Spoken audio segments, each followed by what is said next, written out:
So, I think you can't go on Twitter right now without seeing a Bengals fan say we should fire Zach Taylor. So, let's talk about it. Because it's definitely one of those questions that I feel like has been asked a lot this year so far. And I have said yesterday, and I'll kind of stay point to my point here. No, we shouldn't fire Zach Taylor. Listen, okay? We had a day to kind of get over the loss yesterday. And I'm still not over it. And I hope you guys aren't either. We shouldn't be. You know, we're going to have to get back to work and beat the Giants this upcoming week. And, you know, really go and win the next 4 games in a row so that we're 4-4. And, you know, get the season going. The season's not over yet, but we got to get it going now. Here's what I'll say about Zach Taylor. Number 1. Who are you replacing him with? Answer that question for me. Who are you replacing Zach Taylor with? And don't say Bill Belichick, because Bill Belichick is not going to come here to be a head coach. I promise you that. So who are you going to place Zach Taylor with right now who would help us out and benefit us in any way possible? That's number 1. You got to answer that question logically. And the answer is there's nobody. If you fire Zach Taylor, Lou Anarumo becomes most likely the head coach. Dan Pitcher becomes the offense coordinator. Lou Anarumo becomes the head coach. He would be the next in line. And he also would remain defensive coordinator. That's the only thing that would happen if you fire Zach Taylor. Nothing else happens. Oh, well, the offense is better. How is the offense better? Yesterday we put up 392 yards, 5 touchdowns, and 1 interception. Right? Yes, Dan Pitcher is somewhat... Zach Taylor does call the plays, but Dan Pitcher does give him 3 plays to call. The only difference is, instead of Zach Taylor picking one of those 3 plays, it's going to be Dan Pitcher, who doesn't have much experience as an offensive coordinator and would probably be worse than Zach Taylor is. In all honesty, he would be worse. The biggest problem yesterday that we have with Zach Taylor, and my biggest problem, is Zach Taylor in the clutch. When it comes down to the most important moments, him calling the right plays and being aggressive. I don't think Zach is aggressive enough in situational football at the end of the game when we need him to be aggressive. That's the biggest problem with Zach Taylor. I don't think this year, I think he's done a lot better at, calling better plays. I think he's opened up the offense a lot more. And I think we have been obviously one of a very successful offense the last couple of weeks. But the biggest issue has been his lack of urgency and aggressiveness in key situations at the end of games when we need to win. Mainly if we are up or we are tied, he's okay with running the ball 3 times in theory and punting it. And he's not the mentality of, we're going to put this away. It's 3rd and 3. Right? We're up by 3 points. 2 minutes left. You get a first. Let's say it like this, right? It's 4th and 1. You're up by 2 minutes left in the game. First down wins the game. John Harbaugh, for example, the Ravens, he'll go for it. He'll say, analytics, go for it. Zach will run. We'll just punt the ball. Or or even better here, let's look at the Patriots game. We get the ball back with 2 minutes left. We need a game-winning drive. A game-winning drive. We just need a couple first downs to really put the game into our hands and get a touchdown to win it. We run the ball. We call 3 crappy plays, and we punt the ball. That's the problem with Zach Taylor. Is that in key, critical situations, he flops. He's not aggressive. He's very passive. And he's not good in critical situations when it comes to play calling.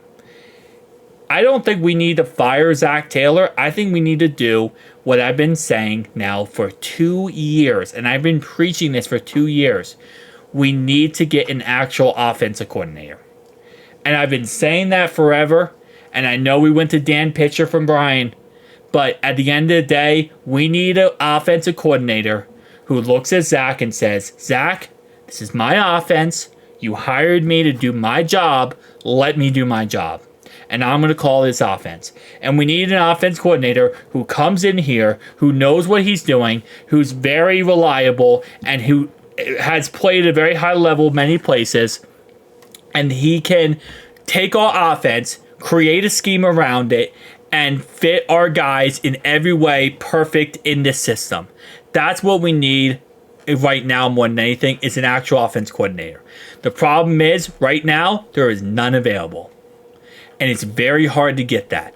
Because usually when you get that, you have to get someone from college to come to the NFL, because there's not many in free agency of the free agent coaches, because those guys get picked up very quickly, and most of the time those guys who are really good, they become head coaches, right? So that's really the biggest problem there.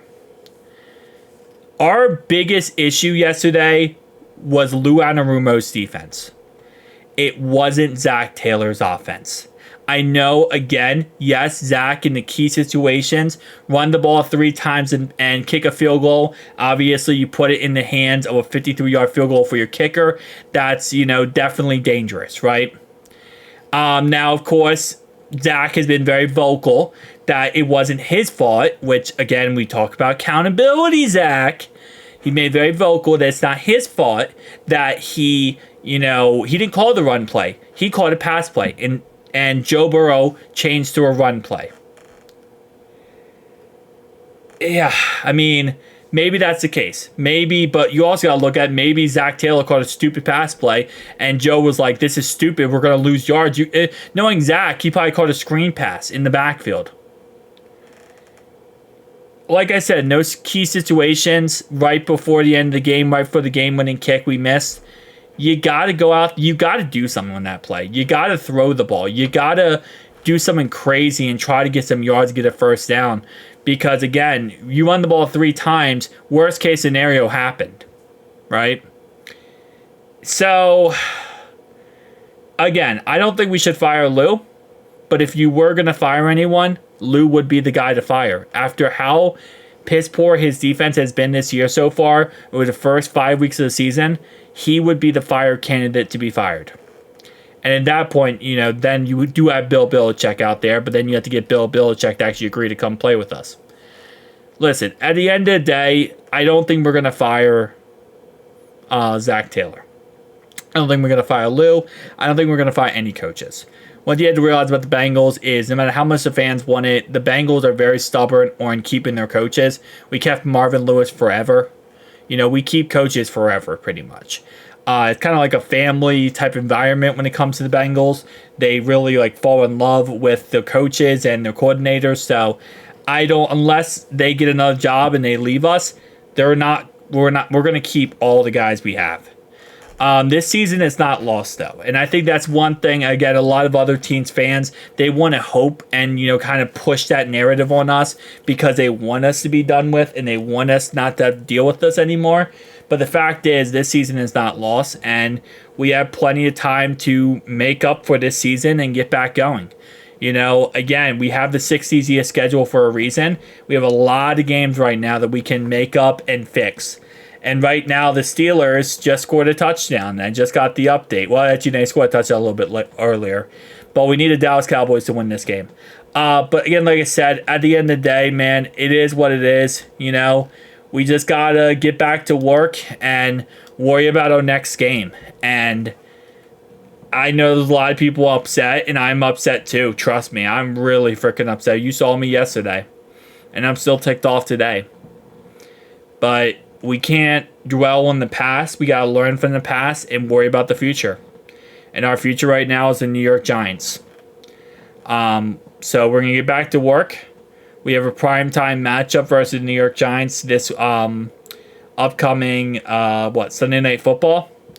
So we're going to have to get going and get back to work and worry about that game.